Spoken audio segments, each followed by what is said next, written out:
je suis très content de vous retrouver pour un nouveau numéro de Culte. Aujourd'hui, nous sommes à l'espace Apollonia à Strasbourg, un espace qui fête cette année son 20e anniversaire. Et pour l'occasion, il propose l'exposition Telle Quelle, une exposition qui regroupe les travaux de 4 photographes liés à l'Alsace. Et nous allons tout de suite à leur rencontre.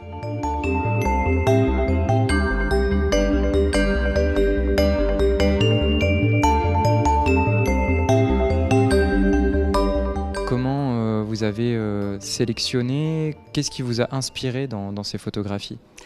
En fait, j'aime montrer les artistes que j'admire.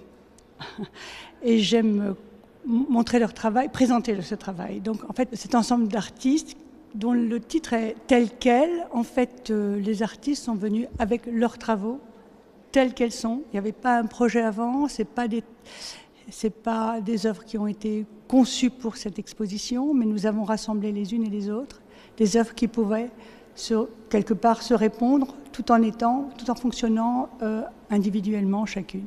C'est peut-être 4 personnalités avant tout que j'ai rapprochées. Elles ont chacune une façon très différente de travailler, un propos différent, mais elles ont toutes la même rigueur, le même engagement dans le travail. Vous l'avez compris, l'exposition Telle Quelle regroupe le travail de 4 artistes photographes qui ont travaillé à un moment de leur vie en Alsace. Parmi elles, Nathalie Savet. Nathalie, est-ce que vous pouvez nous parler de votre travail que vous exposez ici ? Alors, je suis photographe et je travaille d'après la nature. Je me suis toujours intéressée à la nature et comment la représenter. Mais c'est vrai que je ne voulais pas la représenter de manière objective ou d'une manière très classique. Là, j'aime la photographie parce que j'ai un contact direct avec le réel, mais je n'aime pas la construction qui est liée à la perspective. Et j'aime particulièrement les montagnes. Ma problématique, c'était que je voulais représenter l'immensité des montagnes, mais pas en les représentant directement. Et cette photographie, donc, c'est dans les montagnes du parc de Bukhansan, qui est au-dessus de Séoul. Et c'est une pierre qui est au sol. Donc je photographie toujours en me penchant sur le sol. Et en regardant cette pierre, j'ai imaginé qu'il y avait 2 montagnes, comme ceci. Et ensuite, il y avait un léger cours d'eau qui passait. Et cette eau, pour moi, souvent, l'eau m'évoque le ciel. Donc en le photographiant en vitesse lente, j'ai vu comme des nuages qui passaient au-dessus des sommets des montagnes, comme souvent on en voit au sommet des montagnes.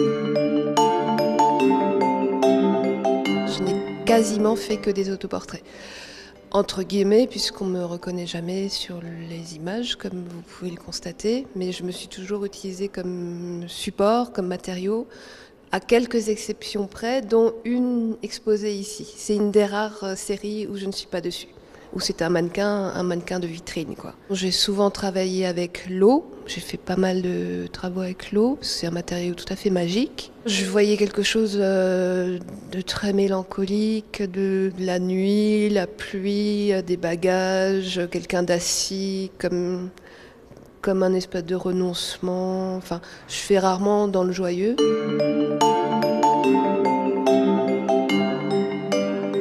Cette œuvre que l'on voit ici, est-ce que vous pouvez nous en parler, la décrire un peu? Quelles sont les caractéristiques qu'on retrouve? Le titre de cette série s'appelle Les cartons martyrs. Les cartons martyrs, c'est le vrai nom en encadrement des cartons sur lesquels, quand on découpe, qui prennent les coups de cutter. Donc tous ces traits ont été faits et sont la trace de mon travail. Sur un cadre, à peu près, quand on réalise un cadre avec un verre, il y a entre 100 et 150 coups de cutter. C'est du temps. Et là, finalement, c'est montrer une partie du travail invisible, du travail de l'atelier, qui devient une œuvre. À partir d'une collection de silex, donc j'ai essayé, en fait, j'ai choisi chaque silex en fonction de ce qui m'évoquait, et là ce sont des portraits, parce que mis dans ce sens-là, ce sont des figures, donc il y en a pour certains, on voit plus ou moins qu'il y a un œil, une bouche, etc. Je cherche indirectement l'homme derrière tous ces objets. Donc, et ça fait 30 ans, j'ai toujours pas réussi à passer le cap de faire un portrait humain.